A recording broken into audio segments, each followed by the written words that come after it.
If you existed on Tumblr and MySpace, there's a number of bands that you've probably heard of, and honestly, like, some you call your Roman Empire because you think about them all the time. Nobody else does. And they just don't exist anymore. For me, that's versaemerge. Maybe you haven't heard of them. Maybe you've heard of Paramore. But maybe versaemerge is the reason you've heard of Paramore. Versaemerge is a defunct band. In various forms, they're still all creating music, but it's not what it was. There's a lot of speculation between the last year that they were a band leading up to them being dropped from their record label. None of it's confirmed, of course, but a former band member did come out and reveal some telling details that take with what you will. You don't know if they're true or not, but we're going to try and piece that together today. For me, versaemerge was a huge band. They were one of the bands that really got me into the scene of music and honestly created and fostered an environment of fandom that I never really knew existed until they came around. I was new on the internet, just a young lad, and discovering music on Tumblr, and all of this was just budding and just starting. So they were one of the first bands I really, followed and learned about and kind of like loved and like borderline obsessed over in any way a teenage girl does. I had the t-shirts, I had the I Heart Boobies bracelets, I had the feathers in my hair because Sierra had her feathers in her hair. I'm getting too ahead of myself. Let's break down versaemerge. And just a quick disclaimer, I deep dove on the internet as best as I could to try and cross-reference things, check my facts, but there's some stuff that you just can't find anymore. So if there's anything that I might have messed up, please let me know. I'm happy to address that. And then a lot of this is speculation because, again, we don't have facts about this. So take it all with a grain of salt. Versaemerge consisted of Sierra Kusterbeck, or Sierra K, Blake Harnage, one of their longtime contributors, Devin and Ingelido. They formed in Port St. Lucie, Florida in around 2006. So there's a history before Sierra joined the band, and minus a one YouTube video that I could find of them performing, I think what it was versaemerge before she joined.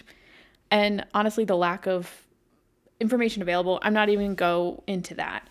But a band called versaemerge put out an ad looking for a lead singer. And at the time, 16-year-old Sierra Kusterbeck sent in a voice recording and a tape and tried to apply. And this is where it gets a little fuzzy with her joining the band because the ad said she had to be 18 and somehow, some way, shape, or form, in a jumble of words, they assumed she was 17, turning 18, and not 16, turning 18 in a few years. Nonetheless, they did let her join the band anyway. So that miscommunication did lead to her still being able to join the band. And truthfully, in this day and age, I don't think that would have been possible. I think that would have been a huge red flag if she was under 18. She was a minor. So here we are. Once she joined, they were playing shows around Florida. They played with Craig Owens, Our Last Night, and then immediately started getting to work on their first EP with Sierra called Perceptions. Now, this isn't available on Spotify anywhere. One of the songs was re-released later, but I did find a YouTube stream that has all these songs if you want to go check that out. It's also linked down in my description. But if you listen to it, it was pretty heavy. And for the scene they ended up in, they definitely were heavier than most bands. We the Kings, The Maine, Arctic to the Moon, all of these other bands. But they had such a unique and great value to what they were bringing. So 2008 rolls around. They are working their asses off. They're touring, they're putting out this EP, they're gaining a little bit of traction, and they're scouted. It was said to be about 16 to 20 different record labels that were scouting them, taking them out to dinners and kind of schmoozing, trying to get them to sign. They ended up signing to Fueled By Ramen. Now, any teen in 2008 in a band would give their left arm to sign to Fueled By Ramen because they were that label. They had Panic at the Disco, and, Paramore was just budding, and it was peak of the scene, truthfully. Now, remember this, they did sign by Fueled By Ramen, and Fueled By Ramen did have a prominent female-led band at the time, Paramore. Once they signed to Fueled By Ramen, they went in to record another EP. It was their self-titled EP, versaemerge. One of those tracks was included from the Perceptions EP called Clocks, among a couple other tracks. And they were gaining a bunch of traction. There also were rumors about different music videos that were recorded for these things, but they never saw the light of day. But flash forward 2011, 3 years, my math, they were leaked. The videos were just leaked online. So again, do with that what you will. They were put on the tour with The Maine, The Cab, We the Kings, and honestly, what a freaking bill. Like all four of those bands, kind of exploded in the next couple years. Led them to grow a little bit of bigger fan base, traveling, touring, and even grow a little bit in the UK. Following that, again, more touring, more writing. They went to Bamboozle, and then were headed off on their first Warped Tour. Now, all this time, they were doing something that a lot of bands really weren't at the time. I know the Maine had done this for a while, but they were recording like vlogs on their YouTube channel and posting these short little clips and in the studio, us writing, silly videos in the back of the van. So they were fostering a fan environment that I don't think they really realized they were doing at the time. But for me, like as a tiny teen, I was loving that content. I felt like I was part of the band. And I'm sure that was how a lot of people felt. So this is like late 2009, and that fall they went through some lineup changes, and these will not be the last lineup changes they go through throughout their history of a band. They released their debut album, Fixed at Zero, in 2010, right before heading off to Warped Tour again. So this is a year they've worked on that record and then are releasing it. With this Fixed at Zero record, there's like now an aesthetic like boho alt punk rock chic. Sierra's got these feathers in her hair. They're all kind of like got face paint and all this stuff. Led them to have their own fan base called the Vultures, and that fan base kind of grew, and this Warped Tour was proof of that. At that time, they were playing games where it was where the fuck was Sierra. Fans were finding her all these Warped Tour venues, and you'd get to cut the line and meet them. In 2010, they were also featured on Punko's Classic Rock, where they did a cover of Paint It Black, which still to this day is one of their highest streamed songs. Sierra was featured on Alternative Press Class of 2010. They really were growing in an upward motion and continuing to create this fan environment that a lot of bands weren't focusing on at the time. After the 2010 Warped Tour, they went on their own tour called the Vultures Unite Tour, hence, their fan base. It would feature Ann Arbor, Conditions, and Dangerous Summer. I'm not going to get into the drama of that tour. I don't know. I was not there. You can go back and find the tweets. Somebody pushed somebody. There was beer, like whatever, It ended up with the Dangerous Summer being kicked off that tour, and it brought some drama to them. Now, what I do want to bring up about that and that tour is that part of that promotion cycle, and I will include the video here, Sierra, and I don't know if this was like, they said that, Fueled by Ramen said this to try and sell more, but Sierra, quote unquote, was making hair feathers and selling them. And they were like selling out. And like, look, get your bag, right? But your band members should not be making hair feathers to make money. You guys should be outsourcing all of that. They outsource everything, right? Like, so whether she was making them or not, I do like, it just feels very bizarre to like make the lead singer of a band like make merch like that. You're signed to a record label like Fueled by Ramen. So it was very odd to me. Now look, I did not buy one of these feathers. I wanted one so bad at the time, but I did end up putting a feather in my hair because she had one. So that was my Regina George moment. Anyway, and also that fall, they premiered on an episode of World of Jenks, where Andrew Jenks followed Sierra throughout, I think, a week on Warped Tour. I'll put the link down below. You can still buy that episode on Amazon Prime to watch. I think it's like $2. Something that really intrigues me about this episode is how much she opened up about her being young on the road so consistently. Now, granted, at the time, there's a lot, like, that scene was all in their, like, late teens, early 20s, but I think she definitely was, like, on the younger side of the bunch. So that adjustment period for her, like, I mean, it's from literally 2008 and now we're in 2010, and all they did was write, go on tour. So that lifestyle change must have been huge for her. So it definitely had to have taken a toll on her mental health. So that episode kind of explores that. I loved watching that show on MTV. So when they announced that versaemerge was going to be on, I was like, oh, this is amazing. Amazing. So their fan base is growing substantially still in the UK. In the US, they're going on tour. They're going the AP tour with Black Veil Brides, I See Stars, Drugs, Conditions again. And they're just, like, literally, like, their growth just kept going. But again, like we said before, they did not have a consistent lineup with the exception of Blake and Sierra. So now we're in 2011. Devin Ingelido leaves the band. He said it was to spend more time with his family. I believe he had just had a baby. So Devin leaves the band. This leaves Blake and Sierra and then people to fill in. That summer, they released a live acoustic EP, and they play the Fueled by Ramen 15th anniversary show, which I believe they played the third day, and to note, Paramore played the first day. So in early 2012, I think February, March, they spend a lot of time in Australia. They do a mini tour. They do Soundwave Festival, another festival, and then they go into the studio and start writing. They tweet out in May 2013 that they had one more song left to mix and record. So this would be their second record, following Fixed at Zero, and a lot of people were excited for it. The bar was set pretty high. Fixed at Zero was a great record, and a lot of their fans were just really pumped for more, including me. But nothing really came out. What was announced was that they were going to play the summer 2013 Warped Tour, which they ended up dropping out of, which is right about when they said the album was almost done. And they said they're going through some important changes that would be unjustifiable and inexcusable to Rush. Do not fear, we are not splitting up. New songs for real this time, which I think that statement alone speaks to how much like they had been like teasing and just not giving the fans. The only thing we really got between that time period was another Atmosphere preview, which included about 3 songs and 1 teaser track from the Fueled By Ramen Bamboozle sampler. So 2013, what's happening, right?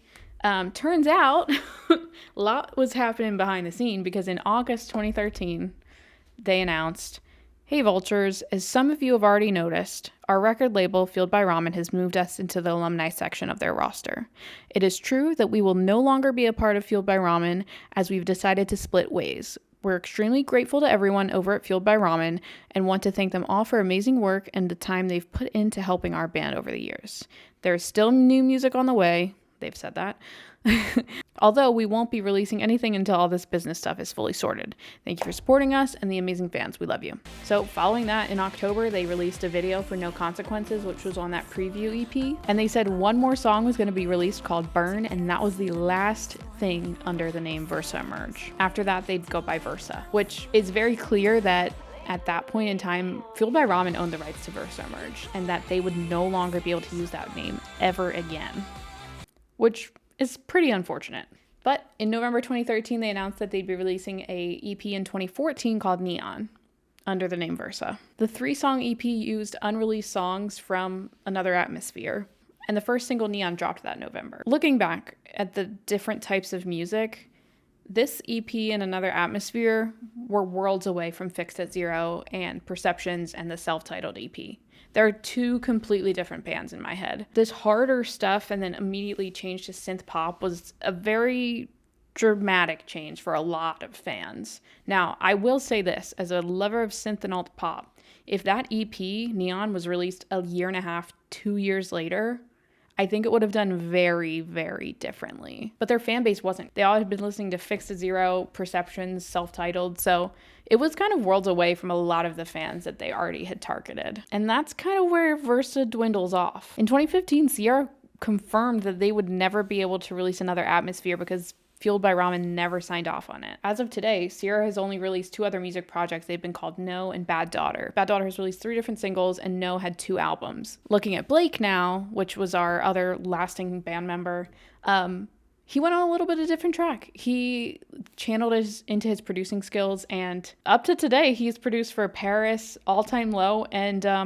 Tate McRae, which, to be honest, was a complete shock for me. I don't know much about Tate McRae, but it does feel like a very odd left field for wherever that happened. I have no idea. And he has songwriting credits for The Wombats, Hand Like Houses, so he's definitely still in the music scene, just very much took the back seat. And now we're here. But let's flash back to 2014 when all of this fishy stuff is happening. Nobody knows what's happening in the band, all this stuff. Former band member Devin Ingelido released a pour of thoughts into, I think, a Tumblr post, if I'm not mistaken, and kind of spilled the tea. He started speculation that Paramore was getting completely different treatment than versaemerge on Fueled by Ramen, and that Fueled by Ramen only signed versaemerge to avoid having competition for Paramore, which is a pretty big statement to make. He said, "I feel the band was signed to not create competition for Paramore. We were thrown on the back burner. Many opportunities that were given to Haley were not given to Sierra. The band never even really acknowledged our band. Tour ideas were all being thought of by us. We were finding more success in the UK, but no moves were being made." I've been digging on Sierra and trying to find podcasts and different interviews she's done since 2015 to try and tackle and try and decipher what has been said. And the most interesting thing I found was she was interviewed and it said, "The start of the downfall of versaemerge was way too much middle manning. She was often blocked from a lot of the big decisions because she was only there to be the girl. She was only there to be the singer. She wasn't invited to a lot of these conversations." And on Reddit, and take this one with an extra grain of salt, there was a Reddit user that said they found an interview from Sierra, which I tried to find for the record and I couldn't find it, but this is what they had summarized. She said, the entire album, meaning Another Atmosphere, was finished, mixed, and mastered, but Fueled by Ramen wouldn't sign off on it because of Paramore's new album. They told Versa to push back the album, but dropped them like a year later. They didn't own the rights to anything. They just got fucked by the industry, and they were both devastated, financially burdened because they had to pay for Another Atmosphere's promotions themselves and for the music videos, which is also another heavy statement to make. And this kind of leads me to the question I have. Do we really think Fueled by Ramen signed versaemerge to avoid competition for Paramore? Paramore signed for a 360 deal that had never been finished until literally this year, and they left Atlantic under Fueled by Ramen, under whatever. versaemerge had to have been signed under a very similar deal. Obviously, it wasn't 8 albums. It had to have been, I think, 4 technically. It just seems very odd for them to do that. Now, look, I love both bands very, very much. I love Paramore and I love versaemerge. So I find myself at kind of a pass of, you know, do we think Paramore would have the same success as they would now if versaemerge had never been quote unquote blocked by Fueled by Ramen to take down their success a notch? Who's to say, right? But I will say Paramore's consistency and, you know, love for music and, you know, innovation in their craft, they were going somewhere no matter what, right? I don't think versaemerge had the same trajectory that Paramore did by any means, but at the time where they were about a very similar size, a similar pace, Sierra could have given Hayley a run for her money. And look, if you Google anywhere right now, versaemerge, you're gonna find comparisons to Hayley. In the year 2024, you're gonna see things that say, oh, well, you know, they were at the same time, they were just consistently being compared. But nobody ever talked, like they never connected the dots. There was never photos of them together. They never went on a tour together. And it was kind of hard being a woman in the scene as a lead singer. So, you know, they were obviously consistently pitted against each other, which is extremely unfortunate. And there were other women in the scene, Hey Monday, Lights, but they didn't have the pipes that Hayley and Sierra had, which I think is where Fueled by Ramen may have gotten scared, if that's the point. But I find it hard to believe them signing a huge contract like that just to avoid competition is like such a gamble, because, you know, you look at versaemerge and their odd downfall just seems suspicious. I'm kind of rambling about this now because I just don't know how to feel. So what do you think? Do you think versaemerge was signed to kind of avoid competition for Paramore? Or do you think versaemerge just found their downfall themselves? Let me know in the comments. All the links I mentioned will be down below. Thanks for hanging out. If you like more content like this, be sure to subscribe. We'll see you later.